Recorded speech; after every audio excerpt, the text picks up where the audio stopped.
Viewers, hello, welcome back to another episode of Glory Hunter with me, DoctorBenjyFM, and as you can see there then, Valencia win the league, and of course, you're talking to Manager of the Year, viewers. That's right, the awards have been handed out, and beating Jurgen Klopp to Manager of the Year goes alongside many accomplishments during the Glory Hunter journey, and look, of course, top goal scorer, Philip Gabe, he's in there, and then Gwem, Player of the Year. To get Player of the Year when Gabe is having the season that he's had is quite remarkable. Now, the season's not quite finished everywhere, there's cup competitions, Champions League stuff to go through, and of course, our options coming up for next season. There's not really any need for us to stay at Valencia. We've done a really good job here. We've done the job required. We've won the trophies, and we can get out after just 2 years in the job.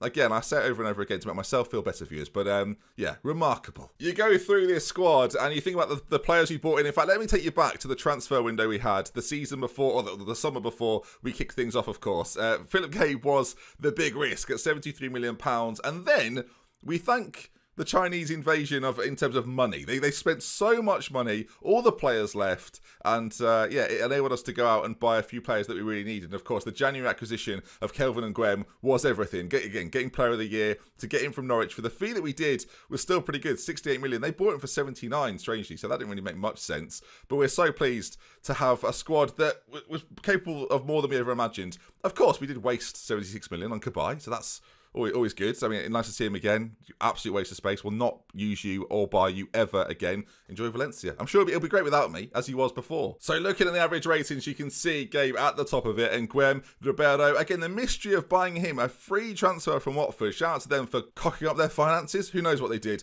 But a 7.39, really sensational. Him, Velez, and Shelton, really, really good. Dell again, some of the best money I've ever spent. £6 million, 19 assists in the league at a 7.46. He just had the attributes that I wanted in this side. The crossing and the dribbling, of course, the acceleration, beats a man, all ends up, got our goal of the year as well, which wasn't even that spectacular. He just took out a few people and popped it in the back of the net. It wasn't Messi-esque, it was just a little bit messy, to be honest.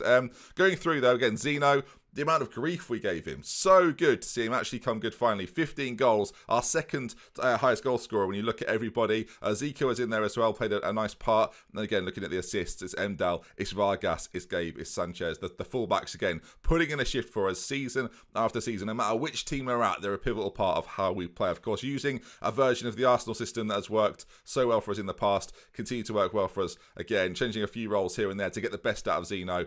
And I think it boils down to when you've got a striker like Philip Gabe up top, you don't really need much else. He will finish everything off. He'll make everything happen. And he did it again and again and again. What a season. 56 goals in 53 starts, 37 in 36 in the league as well. And wherever we go next, of course, there'll be an idea of bringing him to us. And I'm sure you're interested. What's going on elsewhere in Europe, especially in Ligue 1?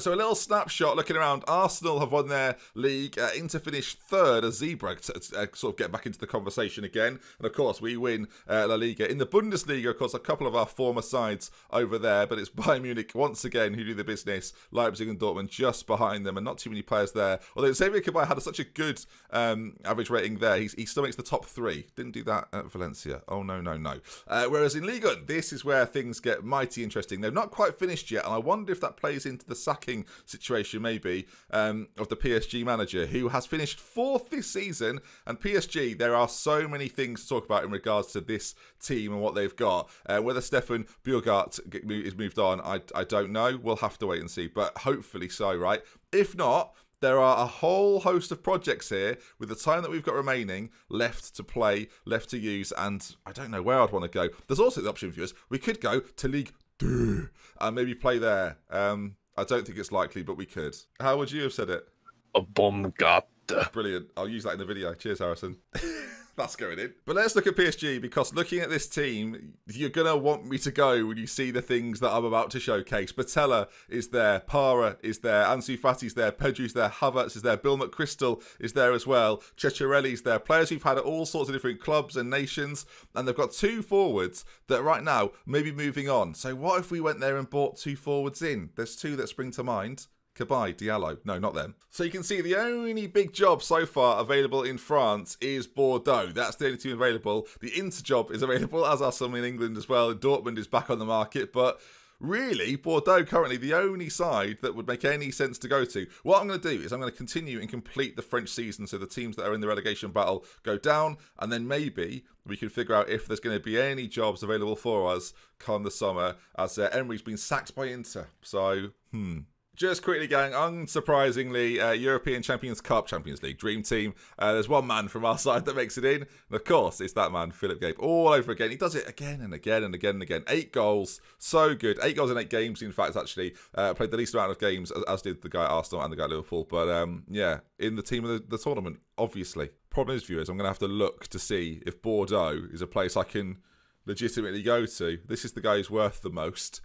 He's currently got an Achilles tendonitis, which isn't great. They finished 10th in league, and it's not particularly good, really. It's just they're average at best, and I don't want to go to average at best. So unless we see a major managerial merry-go-round with players and managers moving all over the shop, I don't think we're going to be able to get ourselves a job. Although the players don't matter so much, the managers do.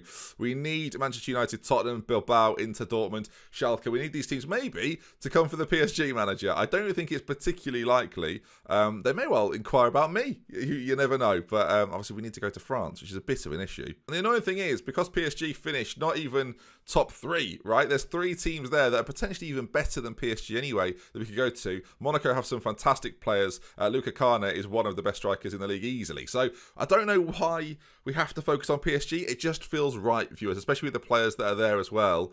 And this could be a long old summer. Luckily, I say no international games. I mentioned that last time. So we can find our team, pick and choose a little bit, and maybe have to wait a year. The good thing is we've got time to spare. So we have 16 years left. You can see there's my complete history. It's not yet scrollable. What?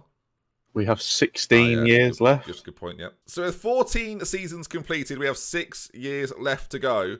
And, we've won it all. We can nearly scroll this so far, but we need those last, what is it now, 4 competitions? 4 competitions that are going to be difficult to win. And, yeah, we've been in France before. It didn't go particularly well internationally. Well, less said about that, probably the better. And after doing everything at Valencia, where do we end up? Do we end up at PSG? Do we go to Lyon? I don't know what to do, viewers. Do we just wait for a job? Or do I resign now? Do I stay at Valencia and just enjoy the fruits of Philip Gabe so he doesn't go anywhere else? I don't know what to do. Enjoying his fruits, viewers. Good God. He's got Player of the Month as well. 5 goals in 3. Of course he bloody has. So I guess the question is, viewers, what would you do in this situation then? Would you wait? Would you just go to Bordeaux and try and build them? Or do you wait for this shuffle? I think so far the plan is to wait for the shuffle to go on. Of course, this is more of an update video than anything else. We'll keep it as a normal episode because, again, in Glory Hunter, where you're going next is quite a pivotal part of the entire series, of the journey. I've said it to a few people. I would have gone to England last. Had I done this again, if you're in the middle of a journey, in a series in a Glory Hunter fashion, then go to England last. Those jobs are always available. There's 6 or 7 really good teams. And with that in mind, there are always going to be jobs available. So if I could give any advice, that would be it. Go to England last. Do Germany first to get out of the way. It's a nightmare. So I think it's safe to say, viewers, when you look at the financial status of Valencia, you look at the personnel at Valencia, we're in a situation now where we've almost certainly improved the way that this club is going to be run and is set up brilliantly for the future. You just look through the team, the amount of money that some of these players are worth now. Of course, after winning a league title, it's going to be slightly inflated, but we were never really... we were never a team full of superstars, but we've got 2 superstars and the rest are very, very good cast members. Zeno didn't ever really live up to the hype that I thought he would when we first joined. Pedro Sanchez was certainly one of those players. And if this is the last time we see this Valencia team, what a team it was. And again, we've left them in pretty good shape. I'd like to see how they get on beyond me. And of course, the antics of Philip Gabe. Where will he go next? He does have a release clause in his contract. I'm sure many of you will suggest me lowering that to try and get him for cheap. I don't think that's the sort of thing I'm likely to do, but you never ever know. And yeah, partnering him up with Diego one day is still a dream, and maybe one day that'll become a reality. If you enjoyed this video, folks, please do drop a like on it. Of course, the next update will come tomorrow. We'll find out where we are in the context of all of this, and it should be really good fun. So yeah, leave a like, subscribe if you want to see some more, and I'll see you again tomorrow. We love you, care. Goodbye. Say goodbye, Harrison. Unbelievable. Cheers, mate. You didn't say goodbye. I did. I didn't hear it. Are you trolling? No, I didn't hear it. Some of you are probably wondering if Harrison's always there. No, not normally. And I don't think he'll be back. Unless there's popular demand.